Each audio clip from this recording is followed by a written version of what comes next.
Hello, Namaste, Jai Swaminarayan. Welcome back to my channel Deep's Home Life. Hope you are all doing well. So today's recipe is instant rava uttapam. So let's start. Before that, if you are new here, please do subscribe my channel and don't forget to press bell icon to get notification.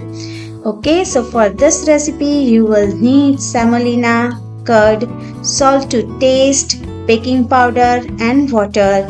And for veggies, I use here grated potato, grated carrot, chopped cilantro. That's it. Follow the rest of the method as you can see. And I share here chutney recipe also at the end of the video. So please keep watching till the end. Hope you like it. Thank you for watching and don't forget to like, share and comment.